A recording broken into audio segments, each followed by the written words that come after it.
Hello dear viewer, this is supadedupe, but let's just call me Supa.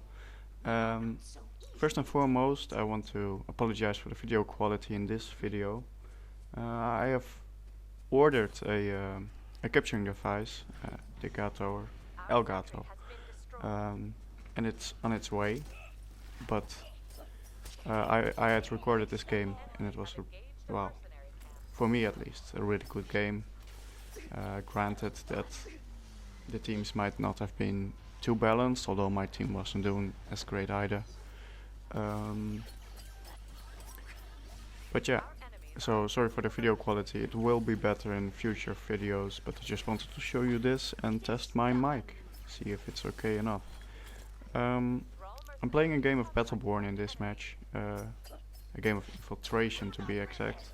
The goal of this mode is to kill both sentries of the enemy team while defending your sentries, and you do this by getting your minions across, aka killing the enemy minions so your minions can get across, killing enemy players for the same goal, and killing minion camps. There are 3 on the map, and when you kill one of those, they will spawn big minions that are pretty hard to kill. It takes a while, so they soak up a lot of damage and your minions can run along, and it's pretty great. Now this game I'm playing Miko, the Eldritch supporter.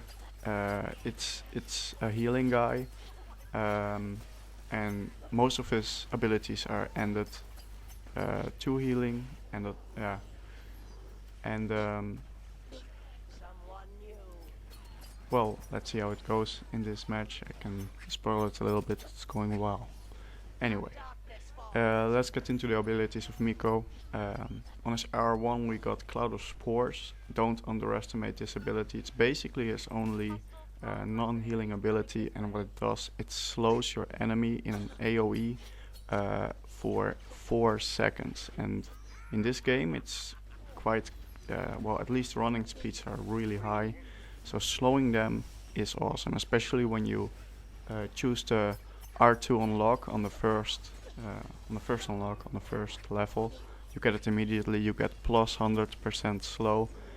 They might as well be standing still. So that's just amazing. You can keep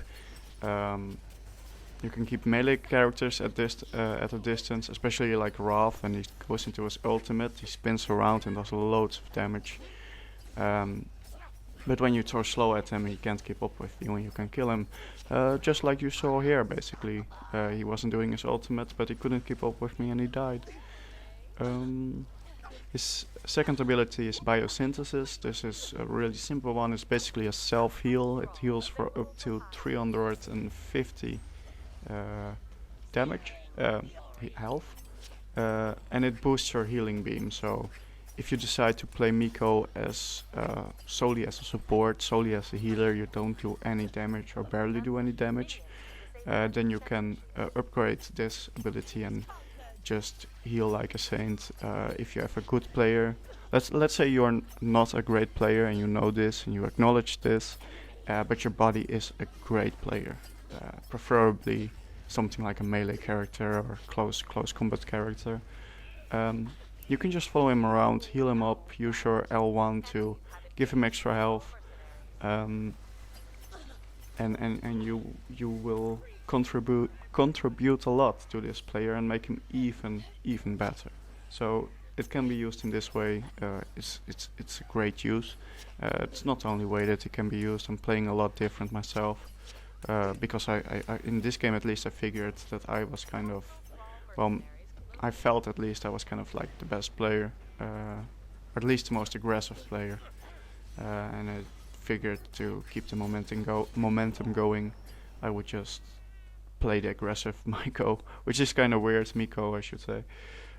Anyway, his last ability is Fungus Among Us. This is his ultimate. He basically throws a mushroom cap on the floor, he pulls it off his own head. It's pretty weird when you're looking at his character model when he does this, because his mushroom head is really small after, so it looks kind of weird. Funny though.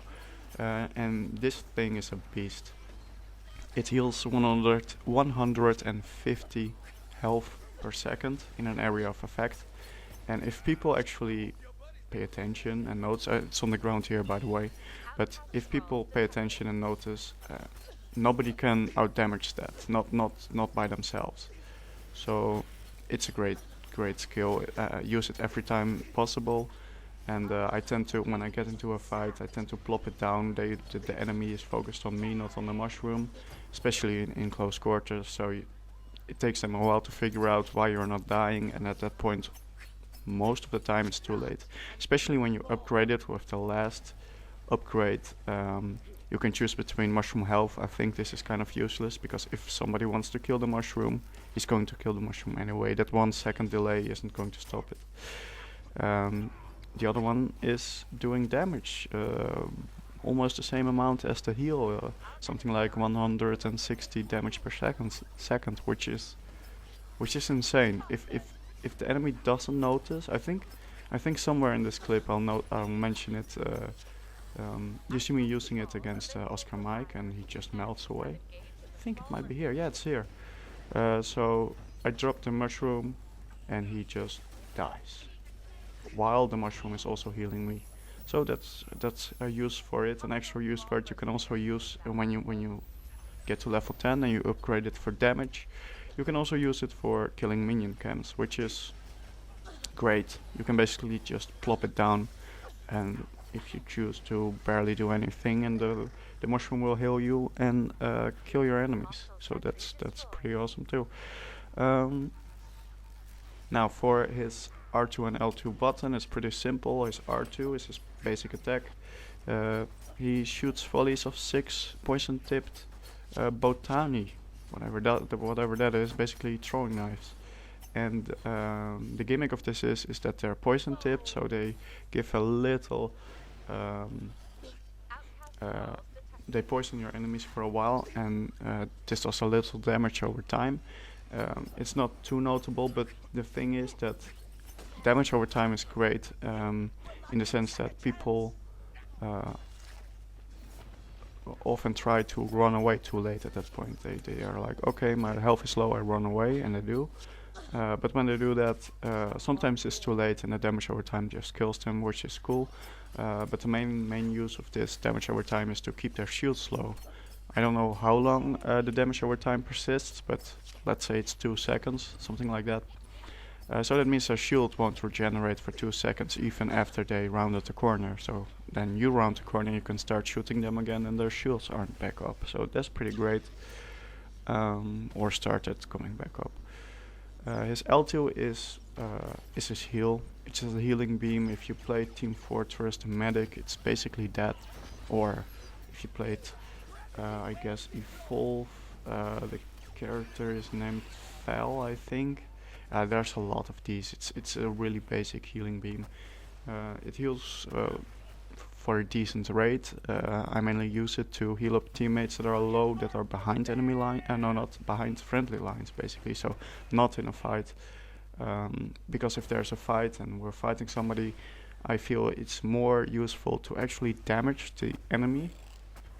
It might actually get you a kill, which is great for a kill whore, but also you do more damage per second than you heal per second. So instead of healing the other back up and let him do the damage, basically do 50% damage, you can both attack him for 100% damage and maybe even get a kill. So that's pretty awesome. I think I got all his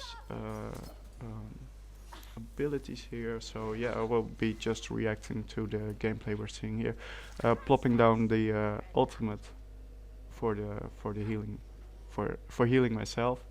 Sometimes you can just use it selfishly, because if you always wait for the perfect situation to use a skill, you just use your skill. You just don't use your skills enough. As you can see here, I actually managed to kill this the healer of the enemy party, and these guys are tough. I don't know what's up with them, but the woman in black dress and the laser beam, I don't know her name, something like Ambra or something. They always manage to get top of the scoreboard with insane amounts of kills, and and a bit of healing, and if you do a lot of damage on them, you follow them. They have plopped down one of those orbs and healed themselves back, and the shield started to regenerate. I feel it's overpowered. I saw that they were nerfed, but I still feel the character's really strong. Also, getting a lot of minion kills often, and just always keeping track of the scoreboard, and you will always see one of those on top, I feel.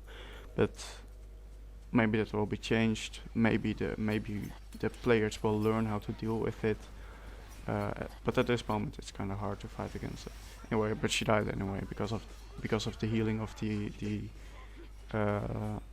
the building that was there, and my healing. And I think there were 2 people, so she didn't have a chance. Well, the game is rounding up, so my commentary is also rounding up. I hope you like my first gameplay video and first video overall on this channel. I know people beg for likes a lot, so I'm just gonna do it too. Please leave a like if you can. If you really disliked it, leave a dislike. I mean, freedom of speech, right? So I'm just showing you the scoreboard over here. I didn't know yet that you could scroll left and right to see more stats. From my experience, I probably don't have the highest damage output. I just can't. I don't have many area of effect skills except for the spores, but they don't do a lot of damage, so that explains that. But I know that when playing Miko, you can actually kill players pretty effectively, and even though the damage doesn't completely reflect that, it is less of a kill stealy character than you might think just looking at the damage stat. And the healing is always very good on Miko, especially if you use your L1 enough. It does count your self-healing, so, but also your ultimate should just heal everything from bots to players. So yeah, that was Miko, and I definitely hope to see you again, and have a good day.